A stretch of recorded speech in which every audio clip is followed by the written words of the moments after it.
तुम्हारे राज में सिखों के कॉलेज पर कब्जा हो गया, उसको तुमने मुंह बोला भाई बना लिया, उस पर आज तक टीका टिप्पणी क्यों नहीं? साले थे, जरा जाकर पता कीजिए कि उन दोनों सालों के परिवार के कितने लोग इसी मेडिकल कॉलेज से गलत तरीके से डिग्री लेकर मिले हुए हैं और वहां पर एक कॉलेज को कब्जा किया।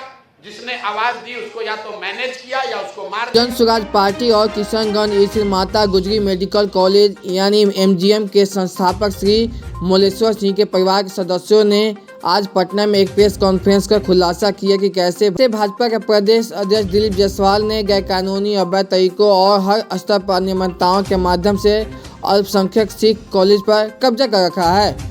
जन स्वराज के सूत्रधार प्रशांत किशोर ने इस पूरे मामले पर टिप्पणी करते हुए कहा कि बिहार में कानून की रक्षा करने वाले खुद ही कानून का उल्लंघन कर रहे हैं। यह किसी व्यक्ति या संस्था का मामला नहीं है। जब व्यक्तिगत लाभ की बात आती है तो भाजपा, जदयू और राजद सभी हाथ मिला लेते हैं, जो इस मामले में स्पष्ट है। उन्होंने बताया कि दिलीप जायसवाल ने पिछले 25 वर्षों से माता गुजरी मेडिकल कॉलेज, जहाँ एक समय में वो क्लर्क हुआ करते थे, पर तमाम हथकंडे अपना कर कब्जा कर रखा है। कॉलेज के संस्थापक सरदार मोलेश्वर सिंह के बेटे करतार सिंह के जरिए उन्होंने पहले परिवार के दूसरे ट्रस्टी गुरुदयाल सिंह को ट्रस्ट से बाहर करवाया और फिर खुद करतार सिंह पर दबाव बनाकर उन्होंने किशनगंज छोड़ने पर मजबूर कर दिया। प्रशांत किशोर ने बताया कि दिलीप जायसवाल पर कॉलेज से जुड़े राजेश शाह की हत्या की साजिश रचने का भी आरोप है। देखिए, ये बात किसी एक व्यक्ति, एक संस्था की नहीं है। बिहार में जो कानून के रक्षक हैं, जिनके कंधों पर ये जिम्मेवारी है कि कानूनी व्यवस्था बनी रहे, कैसे वो लोग सरेआम कानून का उल्लंघन कर रहे हैं और किसी परिवार का, किसी व्यक्ति का, किसी संस्था का जो प्रॉपर्टी है, जो मेडिकल कॉलेज है, उसको न सिर्फ कब्जा कर लिया, उसको 25-30 वर्ष से अपने कंट्रोल में रखे हैं। और ये उस दल के अध्यक्ष हैं जो चाल चरित्र चेहरा की बात करता है। ये वो दिलीप जायसवाल हैं जो बीजेपी के अध्यक्ष हैं और साथ ही राबड़ी देवी के मुंह बोले भाई भी हैं। ध्यान रखिए, ये कब्जा इसलिए नहीं किए हैं कि ये बीजेपी के अध्यक्ष हैं। ये कब्जा इसलिए कर पाए हैं कि हमाम में सब नंगे, ये सारे नेता एक साथ मिलके, जिसमें राजद के लोग भी शामिल हैं और जिसमें भाजपा के लोग भी शामिल हैं, सुबह शाम राजद का नेतृत्व ये कह रहा है कि हम लोग भाजपा से लड़ाई लड़ रहे हैं और भाजपा का अध्यक्ष, राज्य का अध्यक्ष, उसने एक सिखों के कॉलेज को जबरदस्ती कब्जा किया हुआ है। उसको राजद की इतनी बड़ी नेत्री राबड़ी देवी कह रहे हैं कि मेरा मुंह बोला भाई है और उनके मुख्यमंत्री रहते हुए ये कब्जा हुआ है और उसके बाद लगातार ये कब्जा बना हुआ है। तो ये दिखाता है कि भाजपा, राजद, जदयू, ये सब when it comes to personal profiteering, व्यक्तिगत लाभ की जहां बात आती है तो ये सब लोग आपस में मिल जाते हैं। आपने सरदार मोलेश्वर सिंह के बच्चों से सुना, लीगल स्थिति आपने सुनी। भाई, जो व्यक्ति उस कॉलेज में क्लर्क भी बाद में बने, पहले जो क्लर्क, जो इन लोगों ने कॉलेज को शुरू किया उसके हेल्पर थे, फिर कॉलेज में क्लर्क बने, फिर उसके बाद वहीं पर एडमिनिस्ट्रेटर बने, फिर उन्होंने ट्रस्टी जो था उसी को हटा दिया, खुद ही मैनेजिंग ट्रस्टी या डायरेक्टर बन गए, अपने बेटे को ला दिया, अपने बहू को डाल दिया और जो लोग भी ओरिजिनल बनाने वाले थे सबको हटा दिया। उन्होंने जो किया ये तो बहुत गंभीर विषय है, लेकिन आपके हमारे लिए गंभीर विषय ये है कि बिहार में 25 साल से ये चीज चल रहा है, आज तक न किसी ने आवाज उठाई, न उन पर कोई कार्रवाई हुई, न उस आदमी को कोई डर है, बल्कि वो आदमी क्लर्क से बढ़ते बढ़ते अब भाजपा का यहाँ का अध्यक्ष बन गया है। ये कैसे संभव है? ऐसा नहीं है कि बीच में मामला उठा नहीं है। एक व्यक्ति राजेश शाह की इसमें संदिग्ध हत्या भी हुई है, उस पर केस भी हुआ है। उस परिवार के लोग मुख्यमंत्री के दरबार में नीतीश कुमार से आकर मिले हैं नीतीश कुमार ने आज उस पर जांच की बात कही है और जिस एसपी ने साहब को, ये दिलीप जायसवाल को क्लीन चिट दिया है, अपेरेंटली उन्हीं की पत्नी के बारे में कहा जा रहा है कि उसको मेडिकल कॉलेज में एडमिशन देके उनको एमबीबीएस कराया गया है।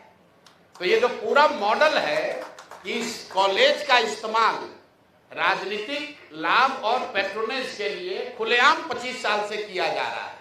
अब एक आंकड़ा सुनिए, 50 से ज्यादा पॉलिटिकल लोगों के परिवार के लोग, एक तो नहीं 50 से ज्यादा अलग अलग पॉलिटिकल परिवार के लोग, उनके बच्चे, उनके परिवार के सदस्य बिना किसी एडमिशन टेस्ट के मैनेजमेंट कोटा से इस कॉलेज में उन्होंने एडमिशन लिया, वहां से मेडिकल की उनको डिग्री मिल गई और वो सब दिलीप जायसवाल को बचाने और मदद करने में लगे रहे।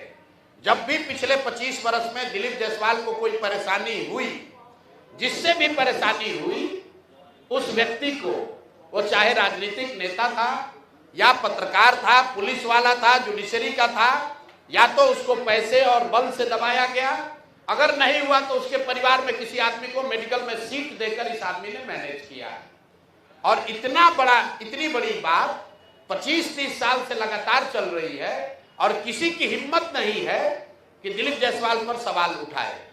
तो जन सुराज ने तय किया है कि हम लोग इस मामले को न सिर्फ उठाएंगे बल्कि इसको समाज में, जनता के बीच रखेंगे। जैसा गिरी जी ने बताया, इसकी लीगल लड़ाई लड़ेंगे।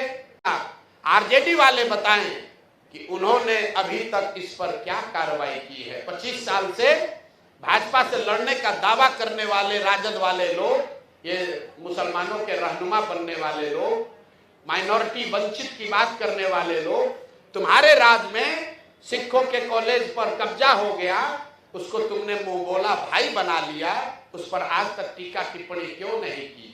आपको बता देते हैं क्यों नहीं की कि लालू जी के जो 2 साले थे, जरा जाकर पता कीजिए कि उन दोनों सालों के परिवार के कितने लोग इसी मेडिकल कॉलेज से गलत तरीके से डिग्री लेकर डॉक्टर बने।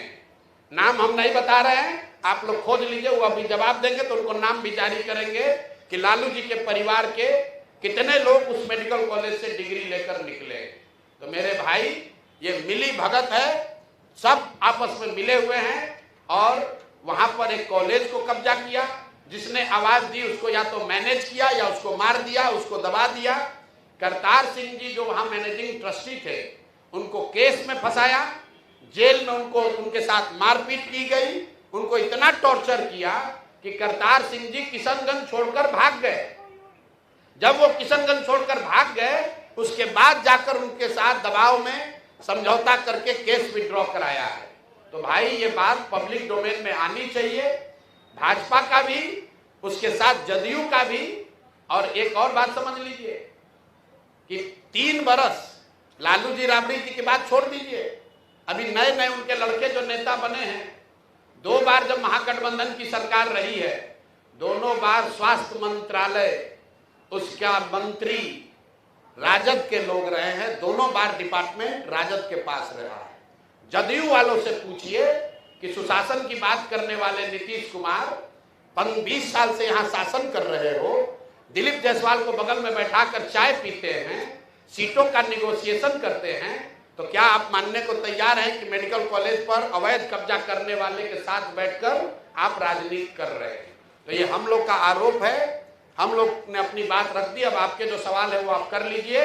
इसका दूसरा चरण अभी 7 दिन में जब उनका जवाब आएगा तो फिर जारी करेंगे। इनको छोड़ेंगे नहीं, हर 7 दिन पर लोगों को बताएंगे कि इस आदमी का चरित्र क्या है और इसके साथ जुड़े हुए लोग, चाहे वो भाजपा के हों या राजद के, अब वो बच नहीं सकते हैं। अगर कानूनी तौर पर बच भी गए हो तो पब्लिक के सामने आपको खड़ा करेंगे और 3 महीना के बाद अगर जनसुराज की व्यवस्था बनी तो आपके साथ क्या होने वाला है अभी से आप समझ लीजिए।